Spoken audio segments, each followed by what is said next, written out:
नमः शिवाय। शिव पुराण श्री रुद्र संहिता पंचम युद्ध खंड 52वां अध्याय बाणासुर को श्राप व उषा चरित्र। सनत कुमार जी बोले, महामुने, एक समय दैत्यराज बाणासुर ने त्रिलोकीनाथ भगवान शिव को तांडव नृत्य द्वारा प्रसन्न किया। उसकी भक्ति भावना से शिव जी बहुत संतुष्ट हुए थे।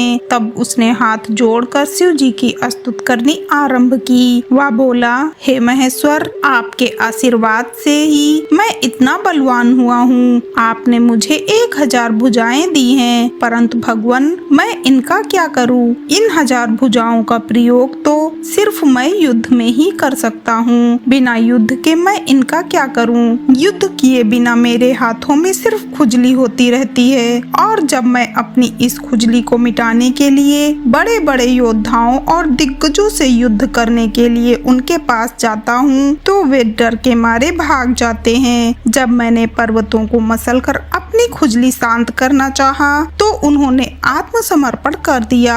मैंने यम, कुबेर, देवराज इंद्र, वरुण, नैऋति आदि सभी देवताओं को जीत लिया है। अतः भगवान, अब आप मुझे कोई ऐसा महावीर, बली और पराक्रमी शत्रु बताइए जिससे युद्ध करके मेरी इन 1000 भुजाओं की खुजली शांत हो जाए। दैत्यराज बाणासुर के ऐसे अहंकार भरे वचनों को सुनकर भगवान शिव अत्यंत क्रोधित हुए और बोले, ओ अहंकारी दैत्य, तू बड़ा ही मूर्ख और अभिमानी है। तुझे धिक्कार है। मेरे परम भक्त और महादानी बलि का पुत्र होकर भी तुझ में इतना अहंकार व्याप्त है। अहंकार और अभिमान मनुष्य का सबसे बड़ा शत्रु है और उसे सदा ही पतन की ओर ले जाता है। तुझे भी अब अहंकार और अभिमान ने घेर लिया है, इसीलिए अब तेरा पतन भी निश्चित है। अब तुझे कोई भी नहीं बचा सकता।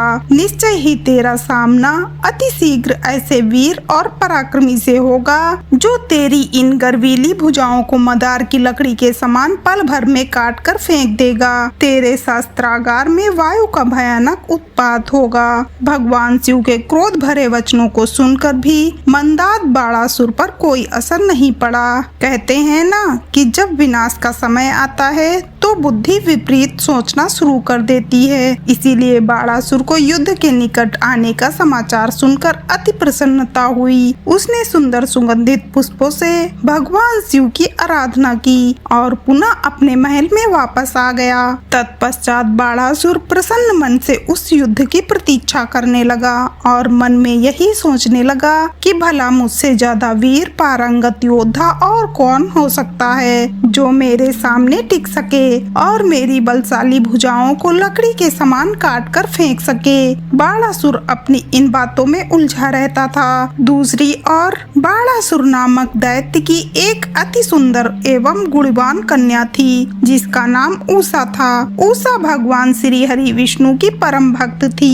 एक दिन उषा वैशाख मास में श्रृंगार से सुसज्जित हो रात्रि को विष्णु भगवान की पूजा अर्चना के पश्चात अपने कक्ष में विश्राम कर रही थी। तब उसे देवी पार्वती की शक्ति के फलस्वरूप सपने में भगवान श्री कृष्ण के पौत्र अनिरुद्ध के दर्शन हुए। तब दिव्य माया के वशीभूत उषा को अनिरुद्ध को देखकर बड़ी प्रसन्नता हुई और मन में ही वह उन्हें हृदय दे बैठी।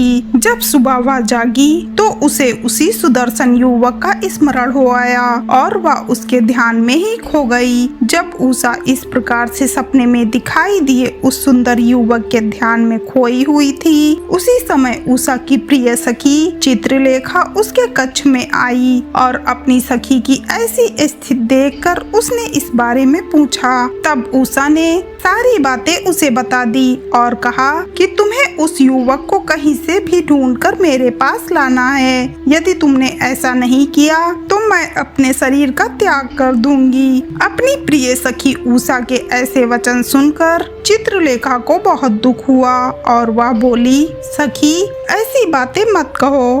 भला तुम ही बताओ, मैं उस पुरुष को कहाँ से लेकर आ सकती हूँ जिसे मैंने कभी देखा नहीं है और जिसके बारे में मैं कुछ जानती भी नहीं हूँ। पहले तुम मुझे बताओ कि वह है कौन और कैसा दिखता है, तभी मैं तुम्हारी मदद कर सकती हूँ। सखी, मैं तुमसे वादा करती हूँ कि वह पुरुष जहाँ भी होगा मैं उसका अपहरण करके तुम्हारे पास ले आऊंगी और तुम्हें उन्हें खुशी देने की कोशिश करूंगी। अपनी सहेली चित्रलेखा की बातें सुनकर उषा को बहुत संतोष हुआ। तब चित्रलेखा ने वस्त्र के पर्दे पर अनेक देवताओं, दैत्यों, दानवों, गंधर्वों, सिद्धों, नागों और यक्षों के चित्र बना बना कर उषा को दिखाए, परंतु उषा ने सबके लिए मना कर दिया।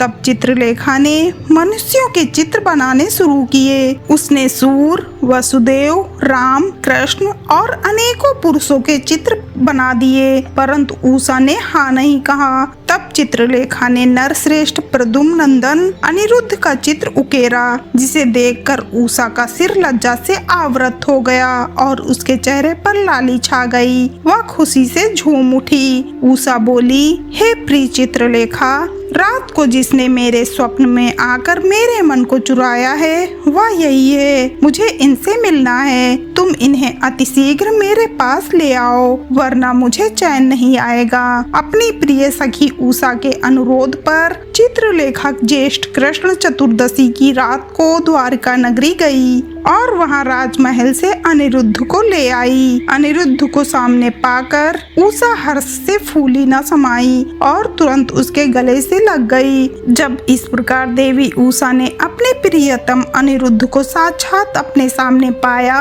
तो वह खुशी से झूम उठी और उनके गले लग गई। तब उनके कक्ष के बाहर तैनात द्वारपालों ने अंदर झांका और उषा अनिरुद्ध को इस प्रकार देखकर उन्होंने इसकी शिकायत दैत्यराज बाणासुर से की। द्वारपाल बोले, महाराज, आपकी कन्या के अंतःपुर में एक पुरुष घुस आया है और वह आपकी कन्या से प्रेमालाप कर रहा है। महाराज, आप वहां चलिए और देखिए कि वह कौन है। आपकी आज्ञा होने पर ही हम सब मिलकर उसे उसकी धृष्टता का दंड देंगे। इस प्रकार द्वारपालों से अपनी कन्या के विषय में सुनकर दैत्यराज बाणासुर को बहुत क्रोध आया और उसे आश्चर्य भी हुआ। वह तत्काल उनके साथ चलने को तैयार हो गया। हर हर महादेव।